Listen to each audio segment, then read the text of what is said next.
இரட்சகர் இயேசு கிறிஸ்துவின் நாமத்தில் உங்கள் அனைவருக்கும் என்னுடைய அன்பின் வாழ்த்துக்கள். லெந்து காலங்களின் தொடர் தியானத்திலே பரிசுத்தமாகுதல் என்கிற மையத்திலே நாம் செயல்படுகிறோம். இந்த தன்மையை நமக்குள்ளே ஆராய்ந்து பார்க்கவும், நமக்குள்ளே ஆவியானவரின் ஒத்தாசையோடு திருவசனத்தின் வலிமையோடு வளரவும் இந்த காலங்களை நாம் ஒதுக்கி வைத்திருக்கிறோம். இதில் நாம் ஆய்வு செய்ய வேண்டிய காரியங்கள் என்ன? என் ஆவிக்குரிய வாழ்க்கையையும் பரிசுத்தமாகுதலின் வளர்ச்சிக்கும் நான் சிந்தையையும் கவனத்தையும் கொடுக்க வேண்டிய காரியங்கள் என்ன என்பதைத்தான் நாம் இந்த நாட்களிலே கவனித்து வருகிறோம். ஒரு முக்கியமான காரியத்தை இன்றைக்கு அதோடு கூட நாம் கவனிக்க போகிறோம். 2 கொரிந்தியர் 6ஆம் அதிகாரம் 14 7வது அதிகாரம் 1 வசனம் வரைக்கும் உள்ள வேத பகுதியிலே கொரிந்திய திருச்சபையின் வீழ்ச்சியை கண்டித்து பவுல் சொல்லும்போது, அது ஏற்கனவே அவர்களுக்குள் அந்த வீழ்ச்சி நடந்து முடிந்து இப்பொழுது அவர்கள் மீட்கப்பட்ட நிலையிலே இருந்தாலும் கூட அந்த வீழ்ச்சியின் தன்மைகளை அவர்களுடன் அவர் விவரிக்கிறார். வீழ்ச்சிக்கான முக்கியமான காரணங்களை அவர் விவரிக்கிறார். இதுதான் இன்றைக்கு நமக்கும் தேவை. ஒரு கிறிஸ்தவன் என்கிற நிலையில் நான் வீழ்ச்சிக்குள் போவதற்கான காரணம் என்ன? எப்படி இந்த வீழ்ச்சி எனக்குள்ளே நடக்கிறது? அதில் ஒரு காரணம் என்ன தெரியுமா? நம்முடைய தனித்தன்மையை நாம் புரியாமல் இருப்பது. இதுதான் இன்றைக்கு உங்களுடைய கவனத்திற்கு நான் கொண்டு வர வேண்டிய காரியம். 6ஆம் அதிகாரம் 2 கொரிந்தியரிலே 14 அந்த அதிகாரத்தின் 16வது வசனம் வரைக்கும் உள்ள வேத பகுதியிலே பவுல் இந்த கேள்வியைத்தான் அவர்களுக்குள் அவர் எழுப்புகிறார். நீங்கள் கவனியுங்கள். 14வது வசனத்திலிருந்து, அந்நிய நுகத்திலே அவிசுவாசிகளுடன் பிணைக்கப்படக்கூடாது. நீதிக்கும் அநீதிக்கும் சம்பந்தம் ஏது?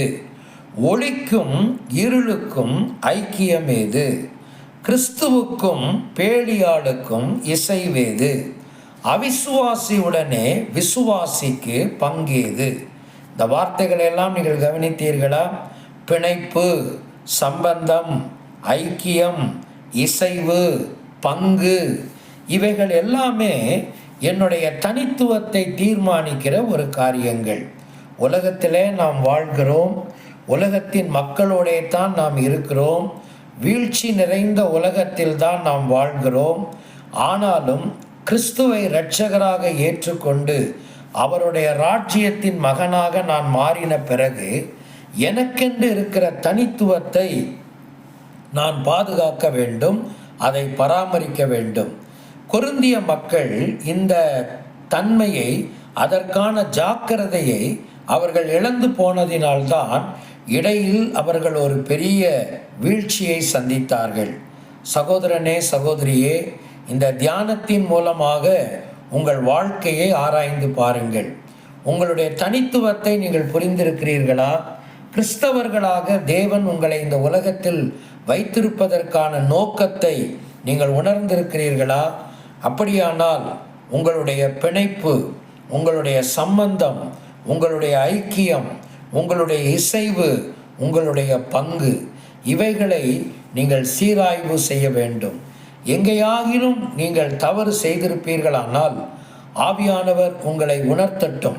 இந்த நாட்களிலே அதற்கான ஒரு தெளிவான சிந்தையை நாம் பெற்றுக்கொள்வோம், நம்மை உயிர்ப்பித்து கொள்வோம். சரியான பிணைப்பிலே, நீதியில், ஒளியில், கிறிஸ்துவுக்குள் விசுவாசிகளுடன் நம்முடைய தொடர்பினை நிலைநிறுத்துவோம். கடவுள் தாமே அந்த கிருபையிலே உங்கள் ஒவ்வொருவரையும் நிலைநிறுத்துவாராக. ஆமேன். பிரார்த்தனை செய்வோம். அன்பின் தகப்பனே, இந்த தியான நேரத்திற்காக ஸ்தோத்திரம்.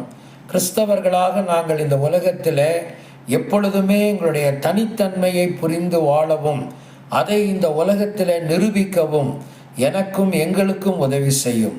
விசேஷமாய் இந்த ஆவிக்குரிய வசந்த காலங்கள் அந்த கிருபைகளை எங்களுக்குள்ளே உருவாக்கட்டும். இயேசு கிறிஸ்துவின் ஜீவனுள்ள நாமத்தில் வேண்டிக் கொள்ளுகிறோம் நல்ல பிதாவே. ஆமென்.